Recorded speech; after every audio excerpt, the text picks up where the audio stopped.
प्यारे दोस्तों, देखिए अभी एक सवाल है और ये जितने भी सवाल आपको बताए जा रहे हैं ये सब सवाल कहीं ना कहीं प्रीवियस एग्ज़ाम्स में आ चुके हैं। तो एक भी सवाल आपको ऐसा नहीं बताया जाएगा जो प्रीवियस एग्ज़ाम में आए नहीं हो। तो सारे सवाल अभी वो कराए जा रहे हैं जो कि आपके ग्रुप डी के या रेलवे के अदर एग्ज़ाम्स में वो आ चुके हैं, है ना। तो देखिए सवाल है, इसमें कहा जा रहा है कि 2x is equal to 3y is equal to 4z is equal to 20 हो तो 12x बाई जेड का मान फाइंड आउट करें। तो इसमें तो x बाई का और z का मान जो है स्पष्ट तौर पे दिया तो नहीं गया है। तो इसे कैसे पता कैसे किया जाए, तो देखिए ज़रा आप यहाँ पे इसे किससे पता किया जाएगा। तो आप देखिए ज़रा 2x बराबर 3y बराबर 4z बराबर 20 अगर दिया हुआ है तो इसका मतलब हम इसे 2x बराबर 20 भी लिख सकते हैं, कोई बड़ी बात नहीं है, ठीक है ना। फिर अगर x का मान निकालना चाहें तो क्या हो जाएगा 20/2 and x is equal to क्या हो जाएगा 10, है ना। तो x का मान निकल चुका है। उसी प्रकार से आप चाहें तो 3y बराबर 20 लिखें और y का मान क्या हो जाएगा 20/3, है ना। उसी प्रकार से अगर आप 4z बराबर अगर 20 लिखते हैं तो z बराबर क्या हो जाएगा 20/4 एंड z इज इक्वल टू 5, है ना। और इसके बाद अगर हमसे फाइनली अगर 12x y z का मान अगर फाइंड आउट करने के लिए कहा जाता है तो 12 इंटू 10 इंटू 20/3 इंटू 5 कर लिया जाएगा, है ना। तो आप देखिए ज़रा 3 4 जा 12, 3 4 जा 12, है ना। अब देखिए ज़रा यहाँ पे क्या होगा 25 जा 100, है ना, एंड 110 जा 1000 एंड 1004 जा 4000, है ना। तो आप इस प्रकार से कितनी आसानी से आप हल कर सकते हैं ये आप देख लें, है ना। तो आप घबराएं नहीं, लगातार हमारे चैनल से जुड़े रहें और लगातार सीखते रहें और लगातार आपको ऐसे मैथ्स आपको दिए जाएंगे कि आपके एग्ज़ाम्स में आपको मैथ्स के ऊपर किसी प्रकार का टेंशन और प्रॉब्लम नहीं लेना होगा। पहले दोस्तों देखिए एक सवाल है जिसमें कहा जा रहा है कि 476 plus 4 to 4 whole square minus 4 into 476 into 4 to 4, मतलब कह रहा है आपसे कि 476 प्लस 424 का होल स्क्वायर माइनस 4 गुने 476 गुने 424। तो इसे आपको हल करना है। बच्चे अक्सर कंफ्यूज होते हैं इस तरह के मैथ्स में, क्योंकि जब हल करने जाते हैं तो लगता है कि बाप रे, इन दोनों को जोड़ेंगे फिर इसका स्क्वायर निकालेंगे, इन तीनों को गुना करेंगे फिर घटाएंगे। ये अगर आप बहुत फास्ट भी करें तो आप 1 मिनट भी उसको बना नहीं सकते, क्योंकि गुना जब करने जाते हैं तो गुना में अक्सर गलती होने का चांस बना रहता है। क्योंकि आज जब आप एग्ज़ाम में होते हैं ना तो आपके अंदर एक अलग प्रकार का डर बैठा होता है, एक डर समाया होता है कहीं गलत ना हो जाए। और ये डर जब इंसान के अंदर आता है तो ये लगभग इसका चांस बढ़ जाता है कि आपसे गलतियाँ हो ही जाएगी। तो एग्ज़ाम के अंदर क्या होता है, बड़े बड़े मल्टीप्लाई करने में अक्सर गलतियाँ हो जाती है और जब गलतियाँ हो गई तो फिर क्या कहना, आपके मैथ्स कभी भी आपको मंजिल तक पहुँचा नहीं पाएंगे। तो कहने का मतलब क्या है कि अब गुना करना है, जोड़ना है, तो इन सब चीज़ों से बचने का भी एक तरीका होता है। तो चीज़ों को पहले आप समझें कि वो किस फॉर्मेट में लिखा हुआ है। तो आप देख सकते हैं यहाँ पे क्या लिखा हुआ है, a प्लस बी का होल स्क्वायर का फॉर्मेट आपको दिख सकता है।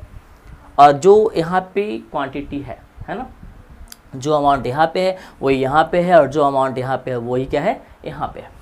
तो आप इसको कुछ इस प्रकार से भी लिख सकते हैं। अगर आप 476 को a मान लें, क्या मान लें 476 को अगर आप a मान लें, है ना, और अगर 4 to 4 को आप b मान लें तो क्या हो जाएगा a प्लस बी का होल स्क्वायर माइनस 4। इसको आपने a माना है तो a होगा, b माना है तो क्या होगा b होगा। बस आपको सिर्फ यहाँ से याद रखना है, ये आपको ध्यान में रखना है कि a प्लस बी का होल स्क्वायर माइनस अगर 4ab कहीं पे है तो आप समझ जाइएगा कि इसका जो फॉर्मूला होता है वो होता है a माइनस बी का whole square, a minus b का होल स्क्वायर होता है। तो सबसे बड़ी बात क्या है कि हमें बार बार गुना भाग की ओर नहीं जाना है, पहले हमें इसको देखना है कि क्या किसी एक फॉर्मेट पे लगा हुआ है, क्या हम यहाँ पे किसी फॉर्मूले का यूज़ कर सकते हैं, क्या यहाँ पे हम किसी शॉर्ट ट्रिक का इस्तेमाल कर सकते हैं, और अगर कर सकते हैं तो करके उसे फटाफट सोल्व करना चाहिए।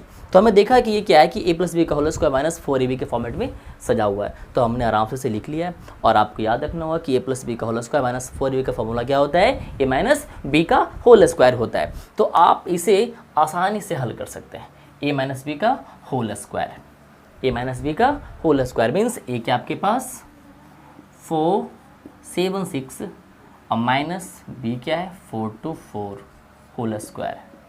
तो 6 minus 4 is equal to 2, 7 minus 2 is equal to 5 and 4 minus 4 is equal to 0।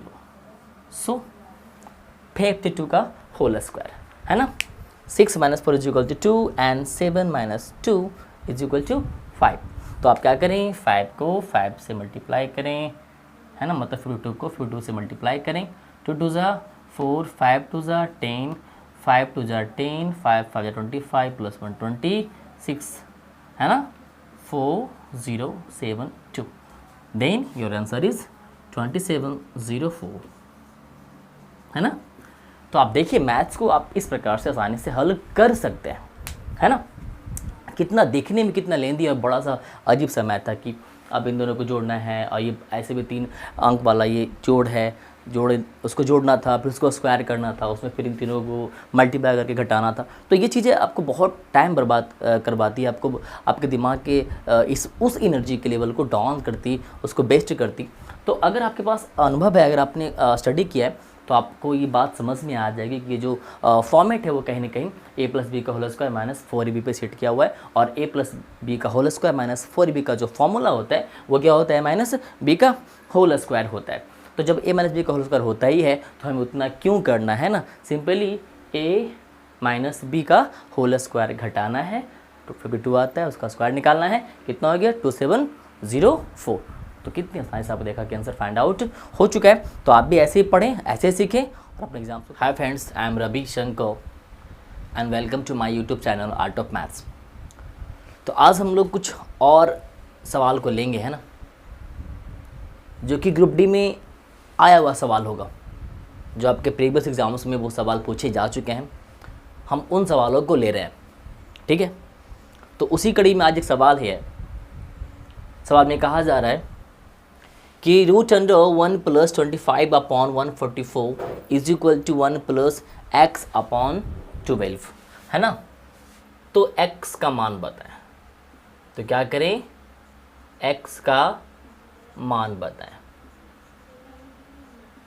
x का मान बताएं, है ना। तो देखिए ज़रा आप यहाँ पे मैथ्स को स्टार्ट करें। इसमें क्या कर रहा है, रूट अंडर 1 प्लस 25 अपॉन 144।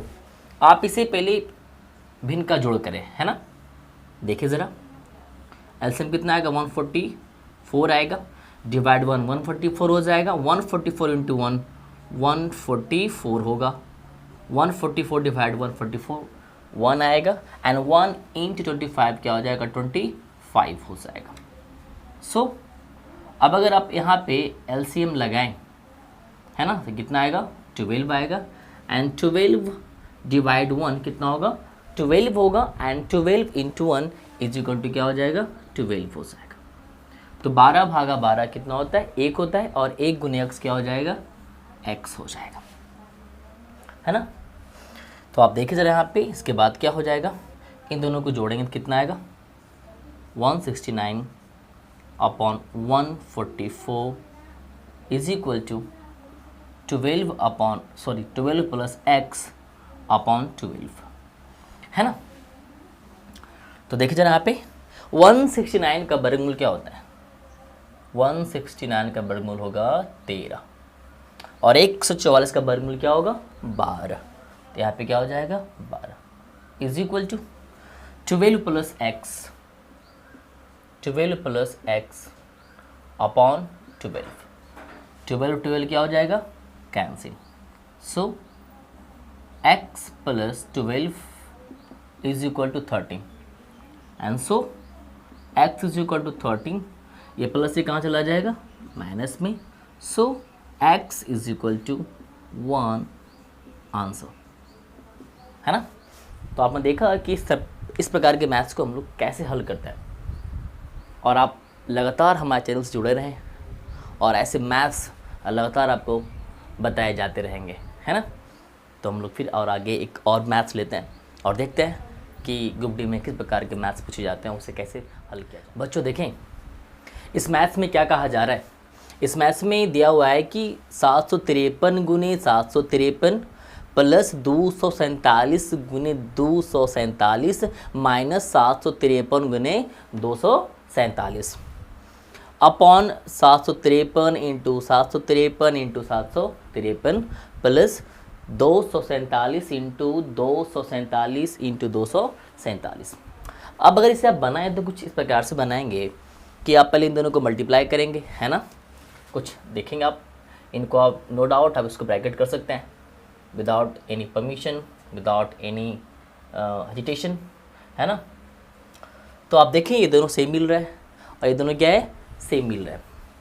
और यहाँ पे अगर कहीं भी आप देखें, कहीं भी नज़र दौड़ाएं तो हर जगह या तो 753 है, या तो 247 है, या तो 753 है, या तो क्या है 247 है।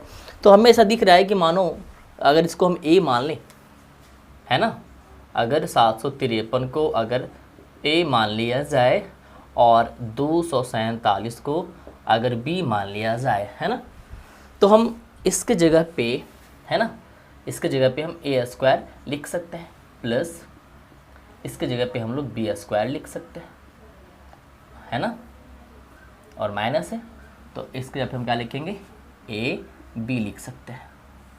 नीचे में क्या है a क्यू क्या हो जाएगा, a क्यू हो जाएगा प्लस b, है ना, तो क्या हो जाएगा b क्यू हो जाएगा।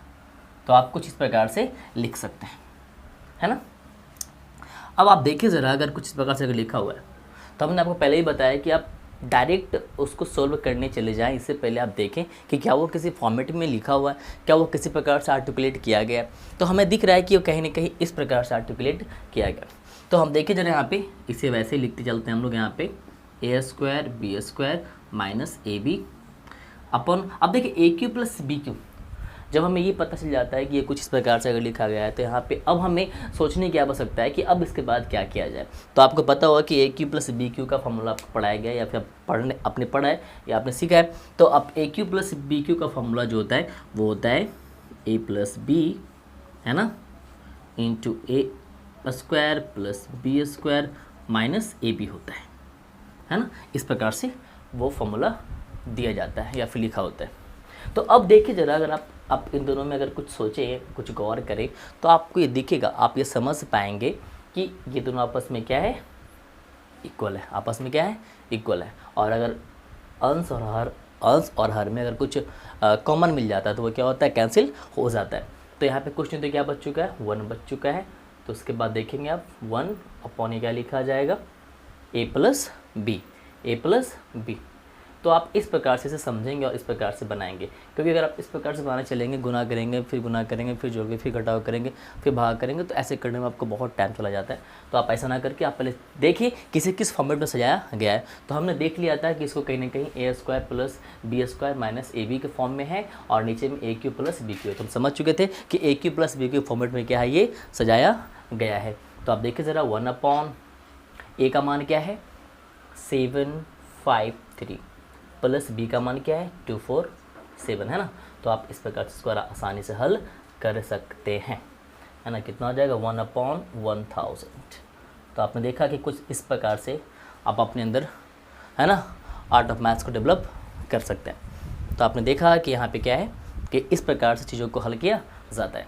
तो आप लोग इसे चाहें तो स्क्रीन शॉट भी ले सकते हैं, आप इसे चाहें तो अपनी कॉपी में उतार भी सकते हैं, है ना। तो आप इसे स्क्रीन शॉट ले लें और इसके बाद हम लोग और भी मैथ्स को सोल्व करते हैं। हाय दोस्तों, देखिए एक मैथ्स इसमें कहा जा रहा है 69,842 गुने 69,842 माइनस 30,158 गुने 30,158 बटे 69,842 माइनस 30,158। तो आप इस मैथ्स में अगर आप इन दोनों को गुना करें, फिर इन दोनों को गुना करें, है ना, फिर घटाएं, फिर इन दोनों के सब्ट्रैक्शन से उसको डिवाइड लगाएं, तो ये बहुत ज़्यादा, है ना, टाइम वेस्टिंग हो जाएगा। तो आप देखिए जब मल्टीप्लाई का सिंबल का इशू दिया हुआ है तो हमको पता है कि पहले इसी का काम किया जाएगा, इसलिए आप इसको अपने मन से भी ब्रैकेट में रख सकते हैं, है ना, कोई दिक्कत नहीं है। तो हमें जहाँ तक दिख रहा है कि हर जगह दो ही, है ना, अमाउंट्स दिखाई पड़ रहे हैं। तो आप क्या करें, एक अमाउंट्स को आप क्या मान लें, 69842 को आप a मान लें, है ना, और 30158 को आप बी मान लें, है ना। उसके बाद देखिए ज़रा, a इंटू ए क्या हो जाएगा, ए स्क्वायर, क्या हो जाएगा, ए स्क्वायर, है ना। फिर b इंटू बी क्या हो जाएगा, बी स्क्वायर। नीचे में क्या है, a माइनस बी। तो आपको मालूम है कि ए स्क्वायर माइनस बी स्क्वायर का फॉर्मूला क्या होता है। तो ए स्क्वायर माइनस बी स्क्वायर का फॉर्मूला होता है ए प्लस बी इंटू ए माइनस बी अपॉन ए माइनस बी, है ना।